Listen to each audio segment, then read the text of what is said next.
বাবা আসুক কে যেত পানি বাইরে যাবো গা ভাই ভাই হারাই না জুয়েল ভাই তো তোর গাড়ি বাইরে না মুজা কাচ্চা দেখেছে গা। হ্যালো গাইস, কি অবস্থা? This is Jewel Gannar, welcome back to my another blog. সুখের মধ্যে আসুম না কান্দো আমি কিছুই বুঝতাছি না। তো আজকে বাইরে গেছি গা, মানে এখানে যাওয়ার জন্য মানে ভালো একটা টেন্ট করুমু, মানে হেমনে করে থাকুমু। তো নুন যাই দেখামু আমরা কোনে গেতাছি, কিন্তু যে অবস্থা, যে বৃষ্টি নামছে ডরই করতেছে যে পৌঁছে হারি না নাই, কিন্তু দেখা যায় কোন তুরি কি কন্ডিশন হয়।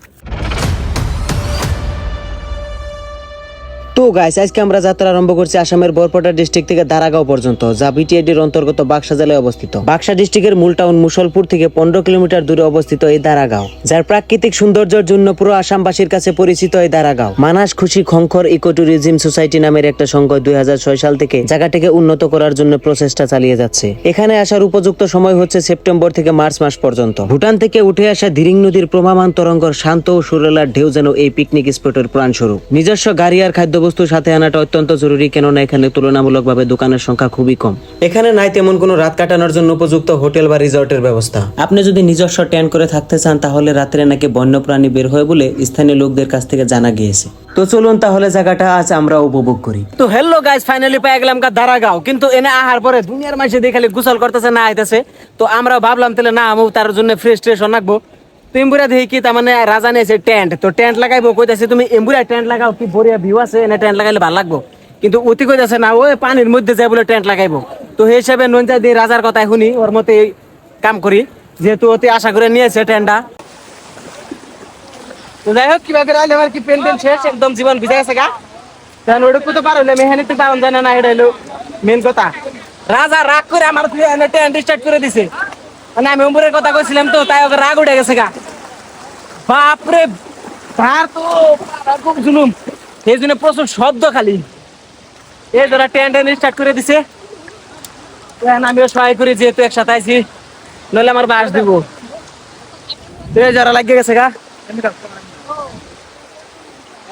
জুয়েল ভাই চালাকিয়া চালছে, জুয়েল ভাই টেন্ট লাগাবো না, কিন্তু পুরো রাজনীতি করে আমি টেন্টটা লাগিয়ে দিছি। জুয়েল ভাই খুবই আলসি হইতাছে, ব্যাককে লাস্টে আইছে। আসলে আমি তেমন হইছে একটা বস্তু হারাইছি, এটা বিট চাইলাম তো পাইলাম না, আসলে সব মিছা কথা। আর যে জায়গায় টেন্ট লাগাইতেছি, ও বাপ রে যেটা ভিউ। গাইস ফাইনালি টেন্ট লাগানো হয়ে গেল গা, কিন্তু এখন ফ্রেশ হওয়ার জন্য আমাকে নামান লাগবো পাইতে। তো যার জন্য কাপড় যেহেতু ভিজাই গেছে গা, তো ড্রেস পাতি খুলে আনি একটু নাহিয়ে ফ্রেশ হয়ে নই, তারপরে আমরা দেখা যায় কোন তরি কি করি। তো গাইস ফাইনালি ফ্রেশ হওয়ার জন্য পাইতে নামতাছি।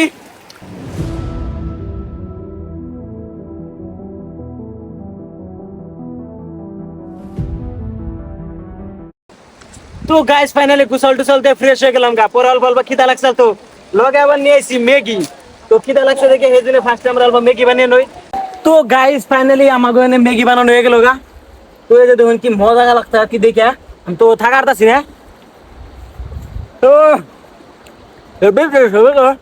মানে ম্যাগির মধ্যে চিকেন দেওয়া হয়েছে, তো বুঝতে শুনি কি পরিমাণ টেস্ট হয়েছে, এই কথা নিয়ে গেলি এখানে তো নিয়ে গেলি গে, আমরা খামু কি?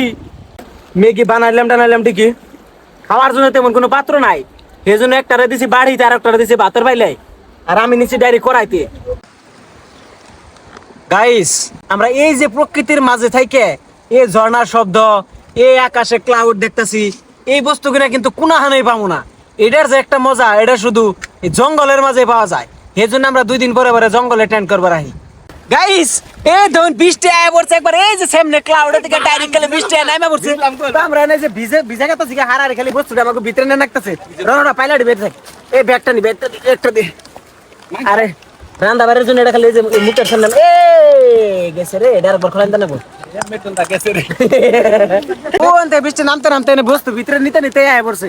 তো এনে যে জিডি মানুষ আছে, ব্যাগ খালি যার যার মতো খালি গেতা জায়গা দৌড়াদৌড়ি বেরে, কিন্তু আমরা তো ধরুন একবার টেন্ট ব্যান্ড নিয়ে আইছি, কোনো চিন্তা নাই। কি আছে ওই উপরে কাপড় আছে, কাপড় থাকো না না না, ব্যাগটি ভিজবো।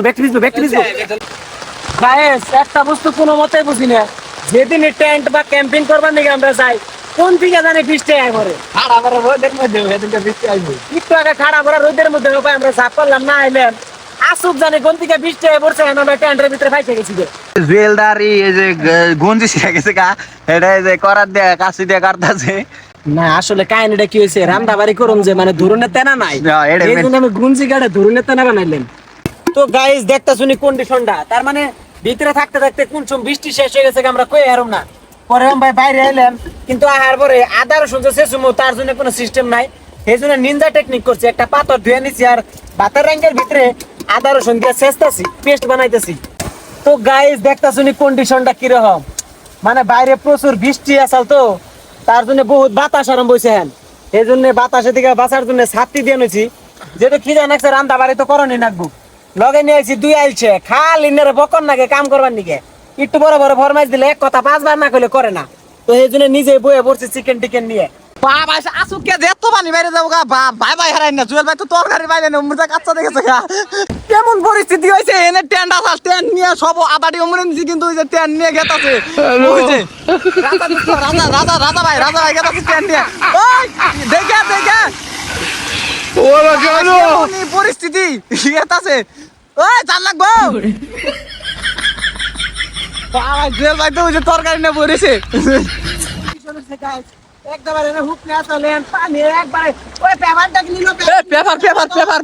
পেপার গেল আমার।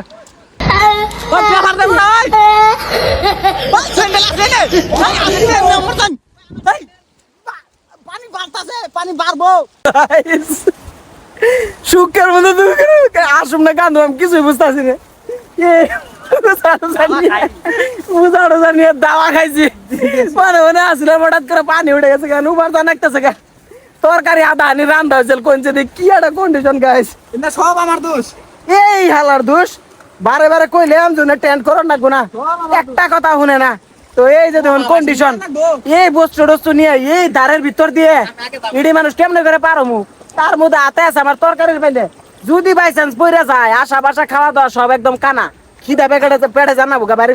মানে কন্ডিশন খুবই ভয়ঙ্কর হয়ে গেছে তো, মানে অম্বুর থেকে কোন রকম জানটা বাঁচিয়ে খালি এম্বুরে মানে এই যে তরকারিটা চড়াইছি, যেহেতু আদা রান্দা হয়েছে না খাইয়ে বা ফালিয়ে কেমন করে যাবো, এই জন্য যে আজদুল রে চাল 2 বার পাঠিয়ে দিছি আর আমি তরকারি রান্তাছি।